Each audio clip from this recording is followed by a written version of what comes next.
இன்று நாம் சின்ன குறிப்பிடத்தில் 45வது கேள்வியை பார்க்க இருக்கிறோம்.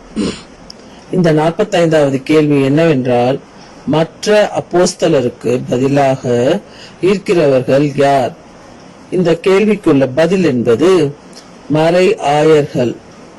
இந்த பதிலுக்கான விளக்கம் என்பது, எந்த கத்தோலிக்கராக இருந்தாலும் ஒரு ஆயரை பார்த்து பேசும் பொழுது ஆண்டவர் என்று அழைப்பார்.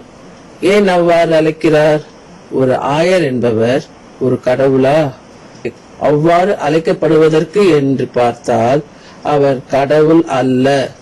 ஆனால் கத்தோலிக்கர்களுக்கு மறைக்கல்வி போதிப்பவர்களோ ஒரு ஆயரை ஆண்டவர் என அழைக்க வேண்டும் என்று போதிக்கிறார்கள். ஏன் ஆண்டவர் என்று அழைக்க வேண்டும் என்றால், ஆண்டவர் இயேசுவின் இடத்திலிருந்து அவர்கள் செயல்படுவதால் ஆண்டவர் என்று இயேசுவை எவ்வாறு அழைக்க வேண்டுமோ அவ்வாறு அவர்களை அழைக்கிறோம். அதுபோன்று அழைத்தால்தான் கத்தோலிக்க திருச்சபையை குடும்ப வழி திருச்சபையாக பார்க்கும் நபராக கடவுளின் குடும்பத்தை விரும்புகிறவர்கள் என்று, அந்த கத்தோலிக்கரின் விருப்பம் கடவுளின் உறவுதான் என்று வெளிப்படும்.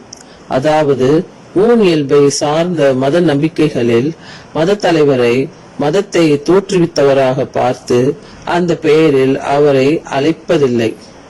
அதனால்தான் மற்ற கிறிஸ்தவ சபைகளில் கூட ஆயர்கள் இருப்பார்கள். ஆனால் அவர்களை ஆண்டவர் என்று அந்த பிரிவின் விசுவாசிகள் அழைக்க மாட்டார்கள். ஏனென்றால் இவர்களும் கிறிஸ்தவம் என்ற ஒரு மதம்தானே தவிர கடவுளின் உறவு பெற்ற குடும்பம் அல்ல என்று கூறுகிறார்கள். இன்னும் சொல்ல போனால் அவர்களுடைய நம்பிக்கையின் அடிப்படையில் ஆண்டவர் என்று ஒரு மனிதனை அழைப்பது என்பது தேவ தூஷணமும் உருவ வழிபாடும் செய்தது போன்ற ஒரு பெரும் பாவமாகிய தவறாகும். ஆனால் கத்தோலிக்கர்கள் இந்த தேவ தூஷணத்தையோ உருவ வழிபாட்டையோ செய்தவர்கள் ஆவார்கள் என்றால் அது இல்லவே இல்லை.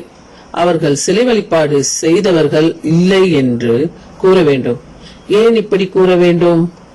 மற்ற கிறிஸ்தவர்களுக்கு வழிபாடு என்றால் கடவுளோடோ விண்ணகத்தில் உள்ள யாருடனோ பேசினாலே அது வழிபாடு ஆகும் அவர்களுக்கு. ஏனென்றால் டிவைன் ஃபீலியா என்று சொல்லப்படும் கடவுளின் சந்ததியினர் ஆக்கும் உறவு என்ற கோட்பாடு வார்த்தை மீது அவர்களுக்கு நம்பிக்கை கிடையாது.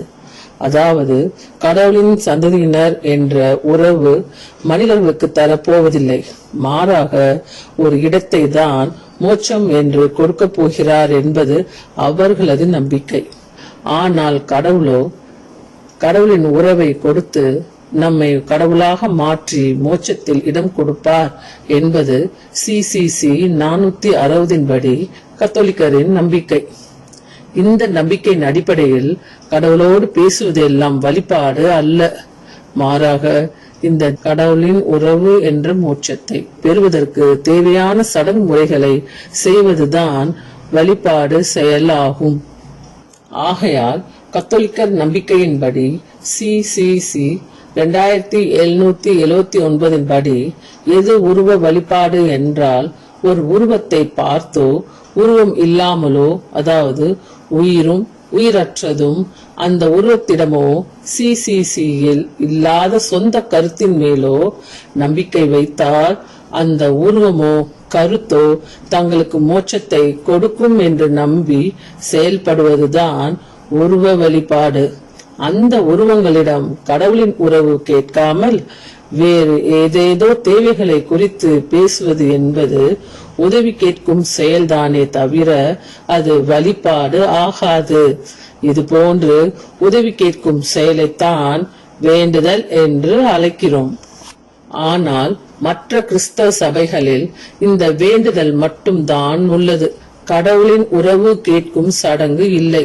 எனவேதான் அவர்கள் வழிபாடு என்ற வேண்டுதலை தவிர வேறு எதையும் காட்ட இயலவில்லை. அதனால் கத்தோலிக்க மதத்தில் ஒரு ஆயரை ஆண்டவராக பார்க்கவில்லை என்றால் அந்த நபர் கடவுளின் குடும்ப வழியை நம்பாததால் கடவுளின் குடும்பத்தை விரும்பாதவராக கருதப்படுவார். குடும்ப வழியை நம்பும் கடவுளின் குடும்பத்தார் மட்டுமே ஒரு ஆயரை ஆண்டவர் என்று அழைப்பார். ஆயர் என்பவர் ஆண்டவர் என்று அழைக்கப்படுவதால் அவர் இயேசுவுக்கு ஒத்த குணம் படைத்தவராக, சாதுவாக, இரக்கமுள்ளவராக, எந்த பாவமும் செய்யாதவராக இருக்க வேண்டும் என்று எல்லோரும் எதிர்பார்க்கிறார்கள். ஆனால் அது அவ்வாறு இல்லை. ஆயர் என்பவர் இயேசுவின் பணியை தான் செய்கிறாரே தவிர இயேசுவோடு சிறந்தவர் என்று போட்டியிடுபவர் அல்ல. எனவே அனைத்து ஆயர்களும் புனிதர்கள் அல்ல. இன்னும் சொல்ல போனால் அவர்களுக்கு கிடைத்திருக்கும் ஆயர் என்ற பதவி என்பது மோட்சத்திற்கு செல்வதற்கான உத்தரவாதம் அல்ல. மாறாக அதிகமாக கொடுக்கப்பட்டவரிடமிருந்து அதிகமாக கொடுக்கப்படும் என்ற ஒரு பெரிய சோதனைக்கு உட்படுத்தப்பட்டவர்கள். அதாவது அவர்கள் யார் என்றால், இயேசு இவ்வுலகத்திலிருந்து மனிதர்களுக்கு எவ்வாறு உடன்படிக்கை மூலமாக மீட்பை கொடுக்க உதவுவாரோ அது போன்ற உதவியை ஒவ்வொரு ஆயரும் தங்கள் மறைமாவட்டங்களில் செய்து ஆண்டவர் இயேசுவின் குடும்பத்திற்கு ஆள் சேர்க்க வேண்டும். இந்த பணியை செய்வதற்கு நேரடியாக ஆண்டவர் இயேசுவிடமிருந்து அதிகாரத்தை வழி வழியாக கிடைக்க பெற்று இன்றும் இருக்கும் திருத்தந்தையிடமிருந்து இந்த ஆயர்களும் அதிகாரத்தை பெற்று தங்கள் மறைமாவட்ட அளவில் அந்த அதிகாரத்தை பயன்படுத்தி கடவுளின் குடும்ப திட்டத்தை நிறைவேற்றி தருபவர்கள்தான் ஆயர்கள். இந்த பணியை தான் பேதுருவின் காலத்தில் மற்ற அப்போஸ்தலர்கள் செய்தார்கள். எனவே அப்போஸ்தலர்கள் இருந்த இடத்தில் இன்று ஆயர்கள் இருக்கிறார்கள். ஆகையால் மற்ற அப்போஸ்தலருக்கு பதிலாக இருக்கிறவர்கள் யார் என்று கேட்டால் மறை ஆயர்கள் என்று கூற வேண்டும்.